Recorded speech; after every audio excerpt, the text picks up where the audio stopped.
Life में एक न एक बार आप स्कूल जरूर गए होंगे, ऑब्वियसली गए होंगे, और कोई ना कोई क्रश तो आपका जरूर होगा ही, जिसे देखने के बाद आपके गाल लाल और पीले जरूर होते होंगे। तो बस मेरी भी कुछ ऐसी ही कहानी है। उस समय मैं क्लास 11th में थी और प्रेयर के बाद हम सभी बच्चे क्लास में थोड़ी बहुत मस्ती कर रहे थे। तभी एंट्री होती है हमारी टीचर की। Good morning students. तो मैं आप लोगों के लिए एक नया सरप्राइज लेकर आई हूँ। तो न्यू फ्रेंड चाहिए था ना आप लोगों को, तो ये लो। ओए चप्पड़गंजू, अंदर आ जाओ, सभी लोग तुम्हारा इंतजार कर रहे हैं। तो स्टूडेंट, ये है आप लोगों का न्यू फ्रेंड अल्फा। आज से और अभी से ये आप लोगों के साथ पढ़ेगा। रुको, मुझे इस पर अभी से कोई क्रश नहीं हुआ। जो क्रश एट फर्स्ट साइट होता है ना, वो सब मेरे मामले में कुछ नहीं हुआ, बल्कि मेरा तो इसके साथ 36 का आंकड़ा हो गया। हम दोनों में बिना मतलब के कोई भी बात पर बहसबाजियां शुरू हो जाती थी। मन तो करता था, और दुख तो इस बात का था कि मेरी फ्रेंड, जिगरी फ्रेंड, उसके साइड थी।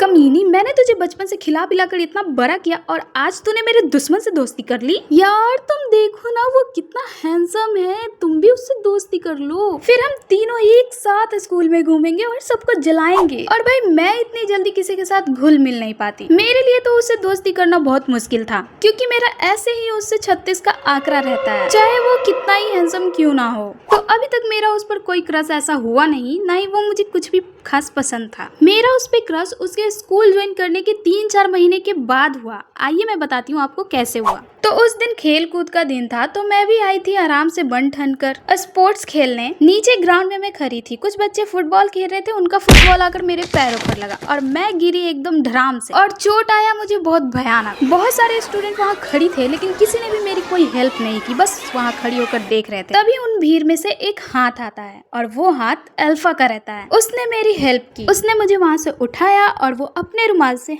उसने अपने रुमाल से मेरे पैरों पर पट्टी की। मैं एकदम शॉक, भाई इसने मेरी हेल्प कैसे कर दी। हम दोनों की आज तक सीधे मुंह बात तक नहीं हुई और इसने मेरी हेल्प की। और फिर मैंने उसे जाकर के थैंक यू कहा। मुझे तुमसे कुछ कहना है, एक्चुअली मुझे तुमसे थैंक यू कहना है और सॉरी भी बाकी दिन के लिए। अरे इट्स ओके, कोई बात नहीं, आज से हम लोग दोस्त हैं। ओके। फिर हम दोनों में एकदम पक्की वाली दोस्ती हो जाती है। अब हम दोनों स्कूल जाते एक साथ और आते एक साथ और पढ़ते भी एक साथ। और जब वो स्कूल नहीं आता था, तब पता नहीं क्यों मुझे उसके बिना स्कूल में मन ही नहीं लगता था बिल्कुल भी। अब मुझे उसकी थोड़ी सी आदत सी हो गई थी। अब मैं उसके बारे में थोड़ा सोचने लगी। मुझे समझ नहीं आ रहा था कि मैं उसके बारे में क्यों सोच रही हूँ, पर फिर भी उसके बारे में सोचती थी। अब तो मैं उसके सपने तक देखने लगी थी। और गाइज, मैंने सपने में कई बार ये भी देखा कि हम दोनों की शादी भी हो गई।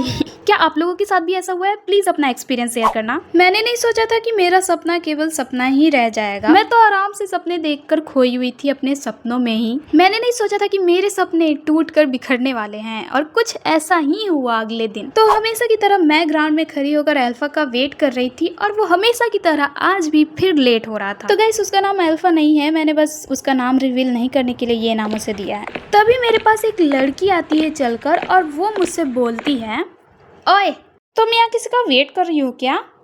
हाँ, मैं अपने दोस्त का वेट कर रही हूँ। कहीं तुम अल्फा का वेट तो नहीं कर रही हो? अगर ऐसा कर रही हो ना, तो प्लीज उससे दूर रहना। बहुत दिन से मैं तुम्हें नोटिस कर रही हूँ, तुम बहुत चिपकती हो अल्फा के साथ, तो प्लीज उससे दूर रहना, ठीक है? क्यों भाई, वो मेरा दोस्त है, और तू कौन होती है मुझे ये बोलने वाली कि तू उससे दूर रहना? सो कॉल्ड से उसकी चाहने वाली, इसमें मेरी क्या गलती है कि अल्फा मेरा दोस्त है? ओए, मैं उसकी कोई चाहने वाली नहीं हूँ, मैं उसकी बड़ी बहन हूँ, समझी? कितनी बदतमीज हो तुमसे अल्फा ने कैसे दोस्ती कर लिया, मुझे ये समझ नहीं आ रहा। तो फिर गाइस, हम दोनों की कहानी यहीं पर खत्म होती है, क्योंकि मैंने अल्फा की दीदी के साथ बहुत बदतमीजी से बात की थी, इसलिए अल्फा ने मुझसे बात करना बंद कर दिया। और कोई भाई अपनी बहन की बदतमीजी बर्दाश्त नहीं कर सकता है। मैंने उसे मैसेज भी किया था, मैंने उससे और उसकी दीदी से, दोनों से माफी मांगी थी, पर अल्फा ने सीन करके छोड़ दिया, उसने कुछ रिप्लाई ही नहीं दिया। फिर मैंने भी सोचा कि भाई रहने देते हैं। मैंने कुछ ऐसा ज्यादा बोला भी नहीं था उसकी दीदी को कि इतना आगे बढ़ सके कोई बात। एक्चुअली उसकी दीदी ने ही सबसे पहले आकर मुझसे बदतमीजी की थी, तब मैंने उन्हें जवाब दिया था। तो बस मेरी स्टोरी बस इतनी ही थी। अगर आपको मेरी ये स्टोरी अच्छी लगी हो तो प्लीज लाइक कर देना, कमेंट कर देना और वीडियो को हाइप जरूर देना।